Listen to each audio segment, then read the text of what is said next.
Welcome, everybody, to the Iceman V2013 YouTube channel, the AKA Jeffrey Rose YouTube channel. Last night's Monday Night Raw was spectacular. It wasn't a Raw based really on matches last night, it was based on their segments.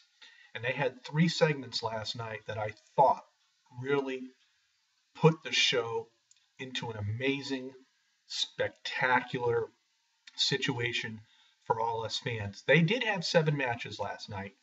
And what I'm going to do, I'm going to talk about these 7 matches very quickly. I'm going to talk about the 3 major segments which I think stole the show. First match, Daniel Bryan against Bray Wyatt. Originally, the plans were to have Daniel Bryan face Kane, and it was a match where if Daniel Bryan lost, he would have lost his opportunity to get into the Rumble. They have changed that and moved it to SmackDown for Thursday. Pretty decent match for the first actual match on the show. Kane got involved in this match, and one has to wonder what the WWE was doing, because it was a beatdown for Daniel Bryan last night as Bray Wyatt got the pinfall after Sister Abigail, with, of course, the help of Kane. Now, people are saying, well, Daniel Bryan just got back. How can they make him lose? Here's my point in all this. Daniel Bryan lost last night. The WWE wanted to make him somewhat look weak, because I think going into the Rumble, people are not going to think that Daniel Bryan really has a shot at winning the Rumble. And they're going to look to other guys to come out on top. This probably won't be the case. So look out for Daniel Bryan at the Royal Rumble, and look on SmackDown for Daniel Bryan to overcome the odds against Kane in this no disqualification match, where he will win and he will be involved in the Rumble. The second match, which was really the only other good match of the night, was Dean Ambrose going up against Bad News Barrett. It was a non-title match. As of late, we've seen Dean Ambrose get beat for the most part, and I expected this again tonight. But much to my surprise, Dean Ambrose overcame the odds and ended up pinning Wade Barrett, which I thought was awesome for Dean Ambrose. It's finally the time that they gave him a win. We also saw the New Day, Kofi Kingston and Big E, go up against Tyson Kidd and Cesaro, and they had Natalya and Adam Rose in their corner. An okay match, wasn't too bad. Tyson Kidd and Cesaro still are not getting their just dues, as the New Day ended up getting the pinfall and the win. Moving on, Natalya and Paige went up against Summer Rae and Alicia Fox, and it was just like a filler match. Paige and Natalya ended up with the victory there. We also saw Rusev pretty much squash R-Truth. Nothing big there. We saw Jey Uso with his brother Jimmy at ringside go up against The Miz with Damian Sandow at ringside. And obviously, nothing major there. Jey Uso ended up pinning The Miz. I will say this about The Miz and Sandow team up. This has helped make Sandow more popular with the fans, because the way they're, pointing at The Miz and they boo him, and then they point at Sandow and then he gets cheered. So this is helping Damian Sandow out a little bit, and I'm glad to see that. And then, of course, the main event, which we'll get to in a moment. But the opening of the show was pretty good. Brock Lesnar came out with Paul Heyman. He got into the ring, and he demanded Seth Rollins to come out. We didn't see Seth Rollins come out whatsoever. And all of a sudden, the Authorities music hit, and here comes out Triple H.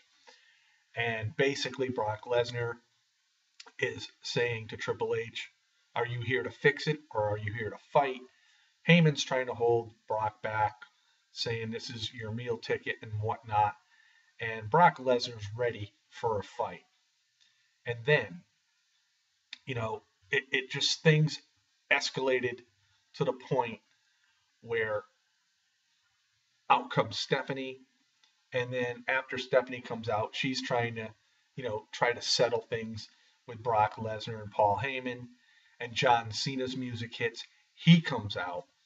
And everything sort of escalated there as well. Cena's really putting down the authority and whatnot. And he said he would pretty much do anything to get, Rowan, Ryback, and Ziggler back. And Triple H basically said you had your shot, but, the fans wanted to see it. So Triple H left it to the fans, said 15 million fans can vote, and they will decide whether you got the opportunity to have a chance to get these guys back into the ring, but there is a stipulation. If you lose tonight, you will lose your chance at getting the WWE World Heavyweight Championship at the Rumble. It will go from a triple threat just to a regular one-on-one match with Seth Rollins and Brock Lesnar. So, Cena had to wait for the outcome of the fans. So I thought this was a really, really good segment. Brock Lesnar, I loved seeing him last night, because when you see Brock Lesnar, more often, you tend to get more into his character, and I thought it was great.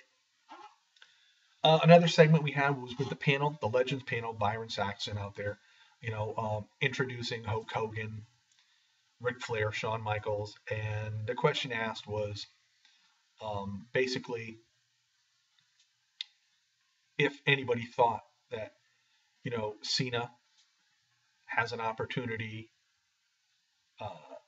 or should he, make this effort to, try to get the jobs back. And of course, it was a mixed reaction there with all three members. And then they were asked about who they thought was going to win the Royal Rumble. Shawn Michaels' response was Bray Wyatt, Hulk Hogan, Daniel Bryan, and Ric Flair, Dean Ambrose. All three good picks. So that segment wasn't too bad. One of my favorite segments of the night was when NWO came out. Scott Hall, Kevin Nash, and X-Pac. And I thought that truly was a great, great segment. There was a lot that went on in that segment. As they were going on and discussing the NWO and all this and whatnot, it was to the point where the Ascension finally gets into the ring and confronts them. And JBL was like, I've had enough. So JBL is getting out of his seat at the announce table. As he approaches the ring, he starts unbuttoning his shirt. And he also stated, I have somebody in the back that's coming here as well. JBL takes his shirt off. It's the APA shirt. And here comes Ron Simmons, former member of APA. I loved it. I love seeing Simmons in the ring with JBL along with the NWO legends. And it got to the point where it wasn't quite over yet. Then comes out Road Dogg and Billy Gunn. What an exciting moment here in the ring. It was great. X-Pac sort of egged on the Ascension. All hell broke loose. The Ascension's got their ass kicked. And it was great because we saw JBL do the clothesline from hell. And it just, everybody got together. It was super. It was totally, totally super. That was a great, great segment for me. And, it was one of those Raws where the segments controlled everything. And I thought Raw was spectacular last night. There were so many one-word adjectives to describe Raw.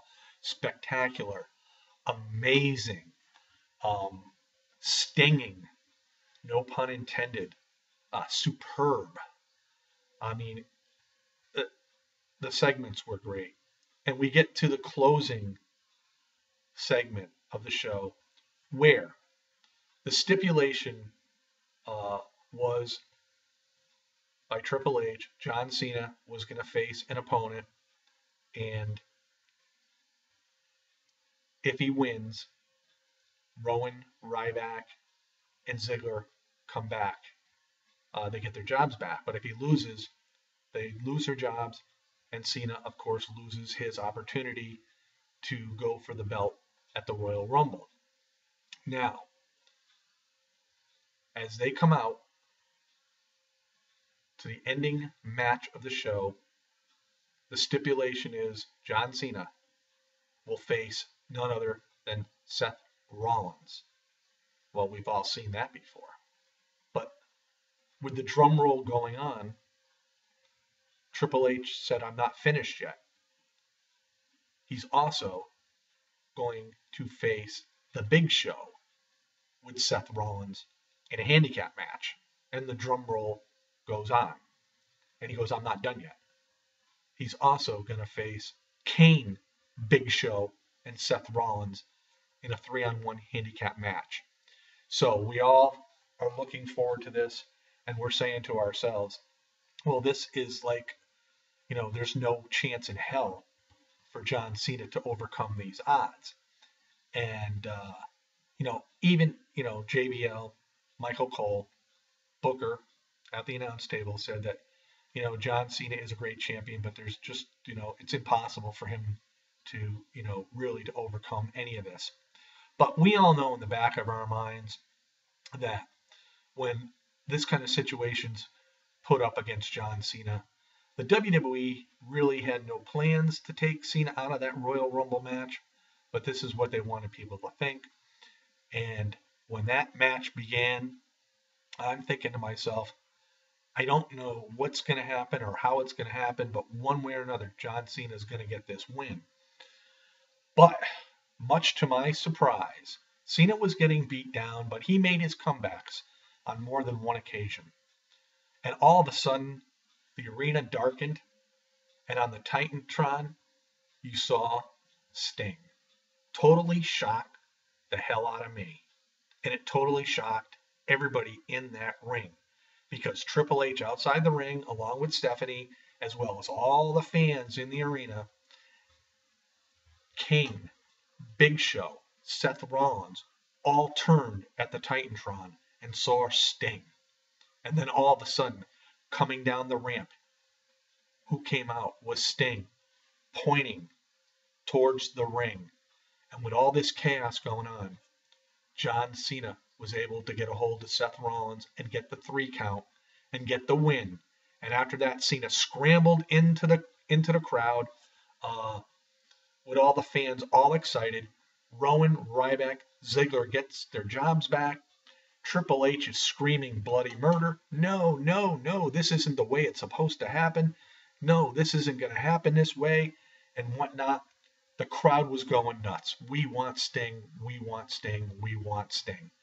This segment was so great. It was so unexpected for me. I loved it. And after Cena went into the crowd, all of a sudden you hear Brock Lesnar's music hit. Here he comes out with Paul Heyman. He goes right into that ring and he attacks Seth Rollins. He attacks the Big Show.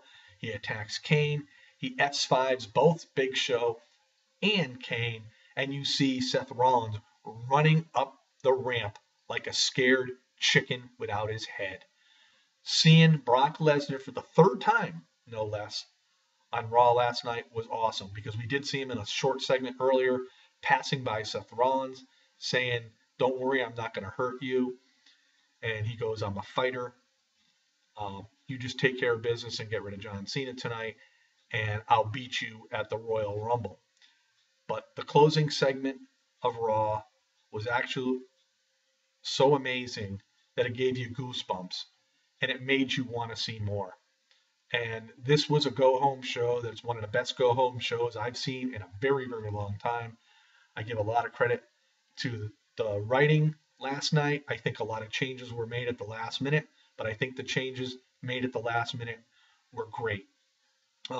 One thing I did leave out when the Legends panel was out, that Big Show came out, and he just was sort of trying to bully all three members, basically telling Hogan, when I first met you, my first match with you, I beat you for the WCW or the NWO title, whichever what you want to call it. He told Shawn Michaels, when I came into the WWE, you disappeared. I wonder why. He told Ric Flair that he beat him the very first time, and Flair got a little cocky, started hitting Big Show. Big Show knocked him out. Roman Reigns came out, of course, to save the day. So all these segments played a big role last night.